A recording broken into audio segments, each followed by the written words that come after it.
21 banques et 21 refus. Et la 22e qui dit oui. C'est ce que j'ai vécu en fait sur mon premier investissement IMO et c'était pas un problème de projet. Le projet était rentable, c'est pas le souci. La marge était là, la rentabilité était là, aucun problème. Le souci, c'était comment j'avais présenté mon dossier. Point. Aujourd'hui, après avoir piloté plus de 300 projets pour moi et pour mes clients, je peux te dire clairement un truc. 80% des refus bancaires, c'est pas le problème. C'est ton montage, c'est ta préparation, c'est la manière dont tu as posé ton dossier sur la table. Et en vrai, le pire dans tout ça, c'est que la majorité des investisseurs, ils se rendent même pas compte qu'ils s'auto-sabotent eux-mêmes en fait. Ils perdent des mois, ils sont en train de perdre des opportunités et surtout, ils perdent de l'argent parce qu'un mauvais montage bancaire, ça te coûte bien plus cher qu'un refus. Ça te coûte aussi des conditions qui sont défavorables que tu vas te traîner pendant 20-25 ans. Dans cette vidéo, je vais te montrer les 3 erreurs fatales qui font que la banque te claque la porte au nez ou te donne un prêt de merde. Et surtout, comment structurer ton financement pour qu'un maximum de banques te disent oui avec les meilleures conditions et que ton projet devienne une vraie machine à levier. Et si tu restes jusqu'à la fin, je vais te donner le framework exact que j'utilise avec mes clients pour monter un dossier bancaire qui ferme en 3 semaines au lieu de 3 mois. Allez, on y va. Avant de rentrer dans le dur, laisse-moi juste te planter le décor parce que ce que je vais te dire dans cette vidéo, c'est pas de la théorie de formation e-learning. C'est vraiment du vécu, c'est du terrain. Donc, pour ceux qui me connaissent pas, ça fait 18 ans que je suis dans le BTP. J'ai piloté des chantiers pour Amazon, Carrefour, Vinci, les centres commerciaux Westfield. J'ai géré des projets allant de 40 000 euros jusqu'à plusieurs millions. Et en parallèle de ça, ça fait plus de 10 ans que j'investis en immobilier et que j'accompagne surtout des investisseurs et des marchands de biens. Et crois-moi, la partie financement, c'est là où j'ai vu le plus de carnage s'y produire. Des gens avec des projets en or dans les mains, des biens qui étaient négociés bien en dessous du prix du marché, des marges à 6 chiffres sur le papier et qui se retrouvaient bloqués, paralysés. Pourquoi? Parce que le dossier bancaire, il était monté vraiment n'importe comment. Et moi-même, sur mon premier investissement, j'ai fait 21 banques avant d'en avoir une seule qui me dise oui. Et tu sais quoi? Le projet, il était ultra rentable. Sauf que ma manière de présenter, elle était catastrophique. Tu te doutes bien qu'en 2015, on n'avait pas tous les outils comme on a aujourd'hui. J'avais oublié l'ameublement, 5 ou 6 000 balles que j'avais pas prévues, impossible du coup de retourner à la banque et de leur dire excusez-moi, j'ai oublié les meubles, est-ce que vous pouvez me financer? Donc obligé de demander à mes proches. Donc si tu veux, je commençais déjà dans le rouge alors que le projet était même pas en exploitation. Et cette expérience-là, elle m'a appris quelque chose de vraiment fondamental. Le financement, c'est pas juste aller voir une banque et demander de l'argent. C'est une stratégie,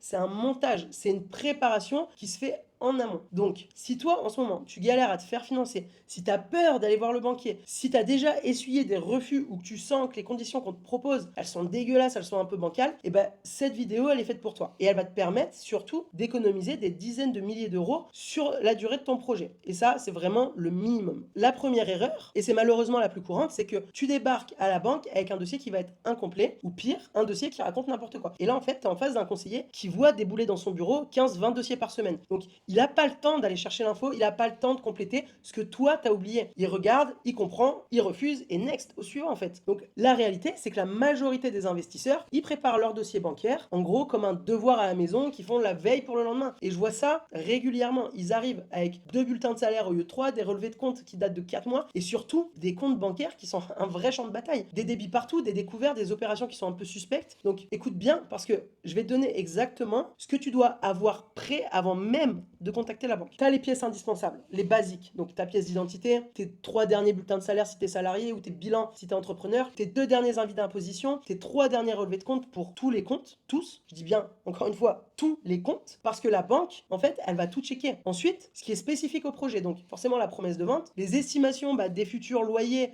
qui ont été faites par minimum 2 agences et aussi les futurs prix de revente post-travaux. Il ne te faut pas juste un seul avis de valeur, il t'en faut 2, voire 3 c'est le top. Des devis travaux bien détaillés, des tableaux d'amortissement de tes crédits actuels si tu en as, ton loyer actuel si tu es locataire ou ton prêt immobilier si tu es propriétaire. Et une page qui va être récapitulative des chiffres du projet. Ça, c'est capital. Le conseiller, en fait, quand il ouvre ton projet, il doit comprendre ça en 2 minutes. Maintenant, le truc aussi que personne va te dire, c'est que tes relevés de compte, c'est ta carte de visite. Tu veux que ton banquier, il te prête 150, 200, 300, 400 000 euros. Et si tu as des comptes qui sont dégueulasses, dis-toi qu'il ne te prêtera pas. Tes comptes, qu'est-ce qu'ils racontent sur toi, sur ta manière de gérer l'argent? Est-ce que tu fais des achats compulsifs, des abonnements à la con à droite à gauche, des découvertes qui sont irréguliers? Si c'est le cas, dis-toi, pour l'instant, c'est mort. Même si ton projet, il est béton, il va se dire, non mais attends, cette personne, elle sait absolument pas gérer son propre argent, donc comment est-ce qu'elle va gérer, entre guillemets, l'argent qui est pas le sien? Donc minimum, je dis bien minimum, et c'est un exercice aussi à toi qui va t'apprendre à t'auto-discipliner, c'est que 3 mois avant de démarcher, tu vas assainir tes comptes. Si tu as des découvertes, stop, on arrête. Des abonnements inutiles, on arrête.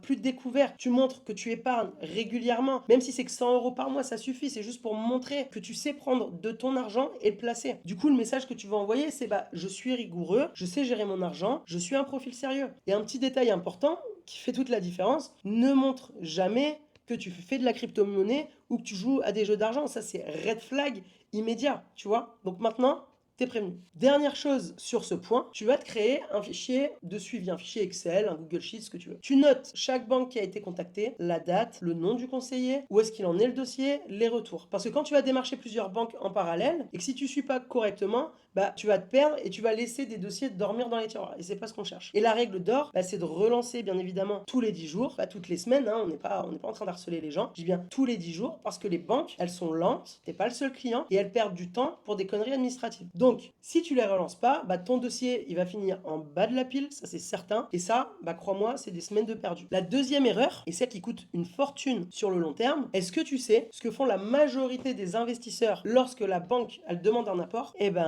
Ils sortent le chéquier et ils mettent 15, 20, 30% d'apport. Ils sont contents parce que la banque, elle dit oui. Et ils repartent avec ça en se disant, purée, mais c'est une bonne affaire. Sauf que non, c'est exactement l'inverse d'une bonne affaire. Je vais t'expliquer pourquoi. L'immobilier, c'est le seul business où la banque te prête de l'argent pour investir. C'est le seul business où tu peux utiliser l'argent des autres pour créer de la valeur. Et toi, tu fais quoi? Comme tonton Jackie, tu mets ton cash dedans. Tu es en train de tuer ton levier bancaire. L'objectif, c'est toujours de mettre le minimum d'apport possible. Pourquoi? Parce que chaque euro que tu vas mettre dans ton apport, c'est 1 euro que tu ne pourras pas utiliser pour autre chose. C'est 1 euro qui dort. Alors que cet euro-là, tu pourrais le mettre sur un autre projet, sur de la trésorerie de sécurité, sur les travaux s'il y a un souci, sur plein d'autres choses qui vont te rapporter bien plus. Donc la stratégie de négociation pour l'apport, c'est de voir que quand le banquier, il te demande de mettre de l'apport, que tu lui dises, j'ai de l'épargne, oui, ok, mais je préfère la conserver pour d'autres projets. Si tu lui montres que tu as du cash, que tu n'es pas dans le besoin, que tu veux garder de la trésorerie disponible, la banque en général, elle va te demander entre 0, 10, allez, 20% selon le projet. Ton objectif, c'est de viser toujours le minimum. Et là, il y a un truc que peu de gens connaissent, et c'est pourtant game changer, c'est le différé. Le différé, c'est une période pendant laquelle tu rembourses pas le crédit ou tu rembourses qu'une partie. Tu peux négocier 8, 12, 16, 18, 24 mois de différé. Ça, c'est encore une fois, c'est une négociation avec la banque. Ce qui veut dire que pendant cette période, tu vas faire les travaux, tu vas mettre en location ou tu revends sans avoir la pression du remboursement du crédit. Donc ça, c'est énorme, c'est un énorme levier. Mais attention, parce qu'il y a un piège que quasiment personne ne vérifie. Tu dois demander si c'est un différé ou une anticipation. C'est pas la même chose. Le différé, c'est une période fixe. Même si tu débloques les fonds, tu rembourses pas pendant X mois. L'anticipation, c'est la période maximale pendant laquelle tu ne payes pas. Dès que tu débloques en fait tous les fonds, l'amortissement, il va démarrer automatiquement. Je sais pas si tu imagines un peu la différence. Si tu es en anticipation et que tu débloques tout d'un coup, tu commences à rembourser tout de suite. Ton différé, il n'existe plus, il est mort. Et là, je te donne une petite pépite que je devrais même pas dire ici, c'est de laisser 200, 300, 500 euros qui seront pas débloqués. Ouais, c'est le petit secret. Comme ça, techniquement, tous les fonds, ils sont pas débloqués. Et la période d'anticipation, elle continue de courir. 100, 200, 500 euros, c'est tout ce qu'il faut pour maintenir ton différé. Et en plus du différé, tu vas vérifier un truc qui est essentiel. Est-ce que le différé s'ajoute à la durée du prêt ou est-ce qu'il est inclus dedans? Parce que certaines banques, elles incluent le différé dans la durée totale. Donc, ce qui veut dire que tu as moins de temps pour amortir et des mensualités qui vont être un peu plus élevées. Donc, c'est complètement différent. Dernier point sur le levier, tu dois absolument négocier les clauses de modulation. C'est la possibilité d'augmenter ou de diminuer tes mensualités d'environ 25-30%. Et même faire des pauses des fois de 1 à 12 mois. Chaque banque, elle a ses propres règles de modulation. Donc, en général, tu peux les utiliser après 12 mois d'amortissement. Pourquoi c'est important? Parce que ta vie d'entrepreneur immobilier, c'est pas un tableur Excel. Il y a des imprévus et si tu as cette flexibilité, tu peux ajuster sans te retrouver dans la merde. Donc, c'est de la sécurité et la sécurité, c'est ce qui fait la différence entre un investisseur qui dure et un investisseur qui coule. Ensuite, on a la troisième erreur. Et là, celle-là, c'est la plus vicieuse parce qu'elle passe, si tu veux, un peu inaperçue. La plupart des gens, qu'est-ce qu'ils font? Ils vont voir leur banque, celle où ils ont leur compte courant depuis qu'ils sont gamins, ils présentent le projet, le conseiller leur fait une offre, ils signent, terminé. Sauf que ce qu'ils vont pas réaliser, c'est qu'ils viennent de laisser potentiellement des dizaines de milliers d'euros sur la table. Parce qu'ils n'ont pas comparé, parce qu'ils n'ont pas négocié et surtout parce qu'ils n'ont pas compris comment fonctionne le système bancaire en France. Je vais te donner un truc que très peu de gens savent. En France, il y a des banques nationales et des banques régionales. Les banques régionales, ça va être le Crédit Agricole, la Caisse d'épargne, le Crédit Mutuel, la Banque Populaire, la BRED, le CIC par exemple, tu vois. Et ces banques-là, elles ont des sièges régionaux différents et des règles différentes d'une région à l'autre. Et surtout, petit point, petite astuce, elles ne communiquent pas entre elles. Ce qui veut dire concrètement, si ton investissement il est loin de chez toi, tu peux aller démarcher le Crédit Agricole de ta région et le Crédit Agricole de la région du bien. Ce qu'il faut comprendre, c'est que ce sont deux entités complètement différentes, avec des grilles de taux différentes, des politiques de risque différentes et potentiellement des réponses qui vont être complètement différentes. Par contre, attention, tu as les banques comme la Société Générale ou la BNP, elles sont nationales. Là, tu peux pas faire de double demande. Elles communiquent entre elles et tu vas passer pour quelqu'un qui est pas sérieux. Donc, la stratégie, c'est de démarcher les banques régionales locales de là où se trouve ton bien, plus les banques régionales proches de chez toi, plus quelques banques nationales. Donc, tu multiplies en fait tes chances et tu te donnes surtout la possibilité de mettre en concurrence les offres. Quand tu es en discussion avec une banque, tu dois être prêt à discuter de la transférabilité de tes comptes. C'est un levier de négociation. Le banquier, lui, son objectif, c'est pas juste de te prêter de l'argent, tu te doutes bien. C'est que tu ramènes tes comptes chez lui et que tu prennes forcément des produits d'épargne chez lui. Donc, utilise ça, s'il te plaît, en tant que levier de négociation. Si tu ramènes tes comptes, tu vas négocier de meilleures conditions. Et sur l'assurance emprunteur, c'est pareil. Depuis la loi Le Mon de 2022, tu peux résilier ton contrat d'assurance emprunteur à tout moment. Ce qui veut dire que tu peux prendre l'assurance de la banque au moment du prêt pour faciliter, si tu veux, l'acceptation du dossier et ensuite faire une délégation d'assurance pour économiser sur le coût total. Par contre, si tu comptes représenter un dossier chez cette banque plus tard, garde leur assurance. Pourquoi ? Parce que c'est de la politique qui va être relationnelle. Sur les courtiers, je vais être honnête avec toi. Si tu appliques tout ce que je viens de te dire, normalement, t'as pas besoin de courtier. Un courtier, ça coûte entre 1 et 2% du montant emprunté. Si tu fais un prêt par exemple de 300 000 euros, c'est 3, 4, 5, 6 000 euros qui partent pour le courtier et c'est pas rien. Mais dans certains cas, tu vois, ça peut justifier. Si ton dossier il est un peu compliqué, si t'es indépendant avec des revenus qui sont un peu irréguliers, que t'as déjà plusieurs crédits, là oui, un bon courtier, ça peut te débloquer des portes. Mais c'est vraiment un plan B et pas un plan A. Et tout ça, c'est pas de la théorie. Je vais te donner un exemple concret. Tu vois, Vincent, il nous a contacté il y a pas longtemps. Donc avant de nous consulter, son enveloppe travaux, elle était de 400 000 euros. 400 000 euros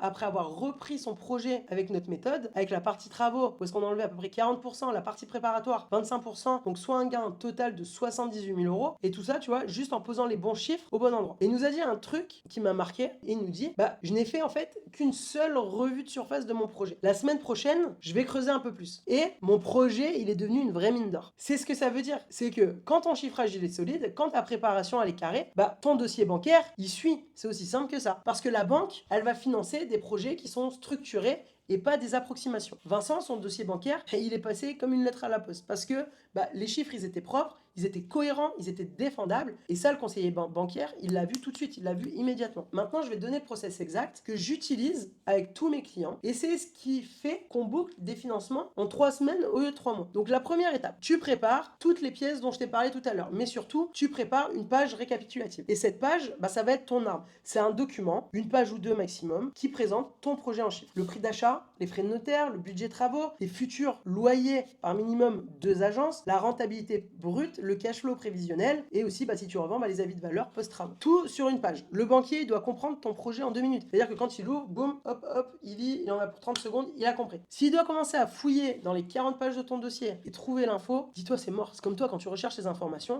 tu veux l'info tout de suite, tu veux savoir ce qui fonctionne tout de suite. Ensuite, en étape 2, tu vas pas avoir une seule banque. Tu vas en démarcher 5, 6, 7, 8, 10. En parallèle, tu commences par les banques régionales de la zone du bien. Puis après, celles de ta zone. Puis après, les nationales. Tu notes tout dans ton fichier de suivi et tu relances tous les 10 jours, comme je t'ai dit. Et là, il y a un truc important. Quand tu es en rendez-vous, tu te comportes pas comme un demandeur. Tu te comportes comme un partenaire. Présente un projet. Tu montres des chiffres qui vont être solides. Tu montres que tu es préparé.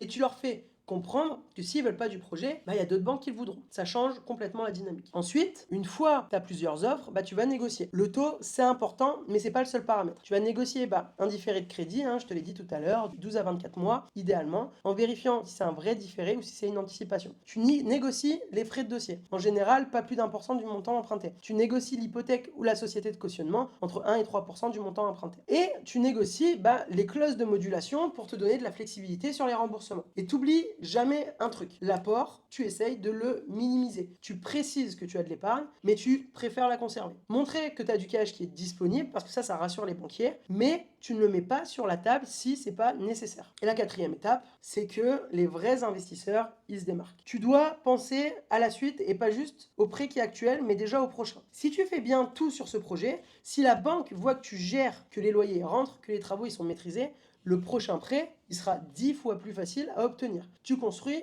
en fait une relation de confiance. C'est pour ça que je dis toujours que ton premier projet, il doit être exemplaire. Donc pas forcément le plus gros, pas forcément le plus rentable, mais exemplaire dans l'exécution. Parce que c'est ce projet-là qui va t'ouvrir toutes les portes pour les prochaines opérations. Et maintenant, si la banque, elle dit non, faut être réaliste. Ça ne veut pas dire que c'est fini. En 2026, tu n'as plus forcément besoin d'une banque pour te lancer. Et ça, c'est un truc que beaucoup ignorent. Si tu veux démarrer en tant que marchand de biens, par exemple, il y a des solutions qui sont alternatives. Déjà, tu as le crowdfunding immobilier, tu as des plateformes comme Brinks, La Première Brique et bien d'autres. Donc ça, il faudra que tu fasses tes propres recherches. Si la banque refuse ton projet, tu peux aller chercher un financement là-bas. C'est de plus en plus accessible. Ensuite, tu as les club deals. Donc, si tu es dans une association de marchands de biens ou si tu es accompagné, tu peux généralement te faire financer via le club deal ou t'associer sur ton projet. Et puis, il y a ce que j'appelle aussi les flip express. Donc, ça, c'est ce que tu entends un peu partout. C'est un principe de vente en concomitance. Tu vends le même jour que tu achètes. Tu pré-commercialises, tu divises, tu avances en général que les frais d'architecte et de géomètre. C'est le secret que beaucoup de marchands de biens qui n'ont pas de gros capital au départ utilisent. La banque, il faut comprendre que ce n'est pas un passage obligatoire. C'est juste une habitude qui est collective. Donc, cette habitude, elle te fait perdre des projets et surtout beaucoup d'argent. Donc, il faut juste que tu comprennes qu'il y a d'autres chemins qui sont possibles. Au début de cette vidéo, je t'ai dit que 80% des refus bancaires, c'était pas la banque le problème, mais le montage. Donc maintenant, tu comprends exactement pourquoi. Donc je vais tout récap et on va revoir vite fait les 3 erreurs qui sont fatales. Donc la première erreur, c'est le dossier qui est mal préparé, des pièces qui manquent, des comptes qui sont dégueulasses, aucun outil de suivi, donc résultat, le banquier, il ne prend pas au sérieux et ton dossier, il finit en dessous de la pile. Deuxième erreur, zéro levier. Tu mets trop d'apports, tu négocies pas le différé, tu vérifies même pas si c'est un vrai différé ou si c'est une anticipation, tu laisses de l'argent sur la table pendant 20-25 ans. Troisième erreur, tu vas voir ta banque comme tu irais voir un médecin de famille. Tu compares pas, tu négocies pas, tu joues pas sur les spécificités des banques régionales, donc tu subis les conditions au lieu de les créer.